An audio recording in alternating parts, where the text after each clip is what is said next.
Police are calling this a drive-by shooting, but neighbors say it was more like a walk-by. They say the suspect probably was dropped off somewhere here on Railroad Street and then came to Tyson. Now, whether you're on a computer or a mobile phone, it's illegal for a sexual offender here in North Carolina to be registered on Facebook, MySpace, or any other social networking website. It looks like these thieves covered every hole in their plan to make sure it wouldn't fall through. Well, take a look at this.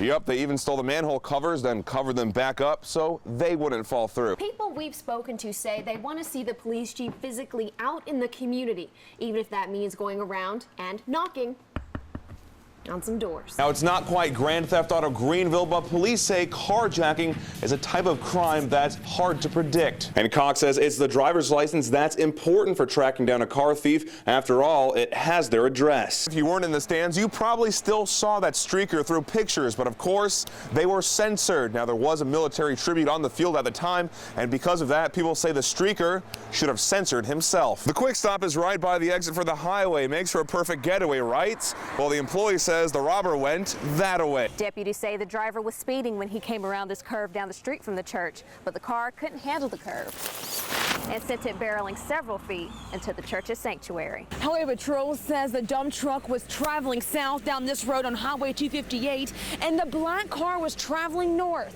when it crossed the center line, hitting the dump truck head on. Now we know how long that detour is, but how long will it take to complete that detour? Well, we're gonna find out.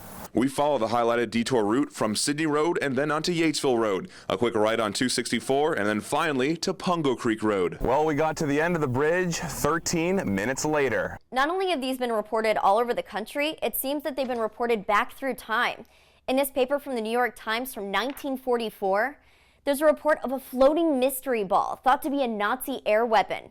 Now, the ones we're seeing today might not be Nazi, but some do believe they might have military origins. Take a look at the numbers. In a week span from July 13th to the 18th, officers made 32 arrests, served 25 warrants, and they seized 5 guns. The next door neighbor wouldn't go so far as to say the pit bull was friendly, but he's also never heard of the dog attacking someone. Bridget says at the time of the accident, her youngest son was actually in the back seat, but what lessened the blow for both of her children was that they were asleep. Now, the gun in play is much smaller than this Glock look-alike. Investigators say that 7-year-old didn't fire the weapon, he accidentally dropped it, causing it to discharge. Detectives say this woman was pretty crafty about the way she stole these watches. That's because they say she was pretending to look at clothing, but the shirt was actually covering her purse up as she swiped the gear. Well, if it was a gunfight they wanted, Peter didn't bring a knife. He had this broadsword. The armed suspects already left when he used this to case the neighborhood, making sure they didn't return. Deputies say the suspect got away with quite a lot, including a bra, a bikini, several pairs of women's underwear, a dress, and 2 pairs of shoes. So why the huge increase? Well, consider this bread to be a piece of farmland. Farmers are only going to dedicate a small portion of their farm to peanuts. The rest go to higher paying crops such as cotton.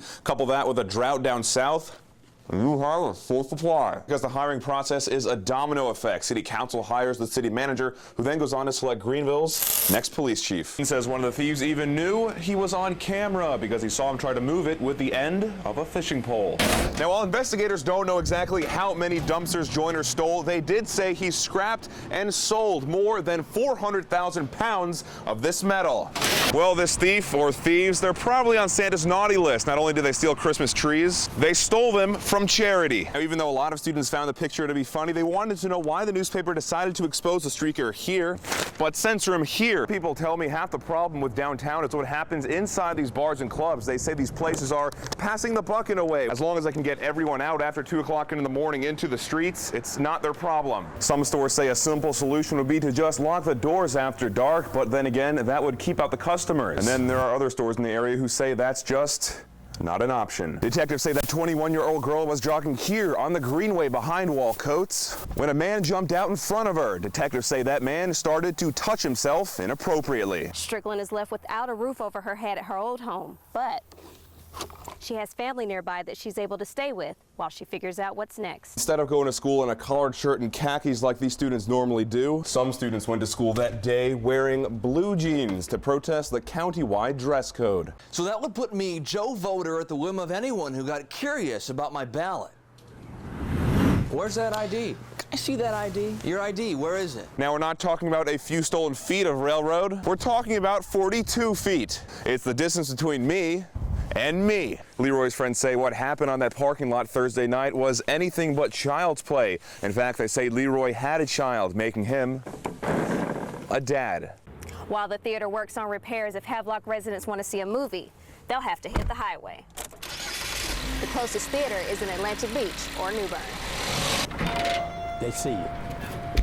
From the second you walk through the door, security cameras are watching your every move. A lot of these cases, the thieves are pretty much being invited into the cars, not because the doors are being left open, but because the cars are unlocked. Greenville police say it was about 1/3 of a pound of marijuana inside this box, a little bit more than this package of sheet moss, but investigators say this package was worth about $900. So just how did the cell phone caper get caught? Well, investigators say it all started with the customers who were expecting to get a new cell phone. But when they went to open up that box, that's not what they found. Everybody knows being outside on a hot day can dehydrate you. But what most people don't know is how much water your body is actually losing. In reality, it's enough to fill 8 of these water bottles. That's about a gallon of water. Gone.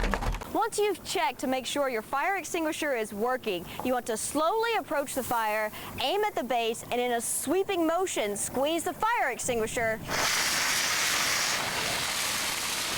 And once it's out, you want to slowly back away, facing the fire. If I do my measurements right, I'm about 9 feet away from the bottom of where the would-be artwork used to be.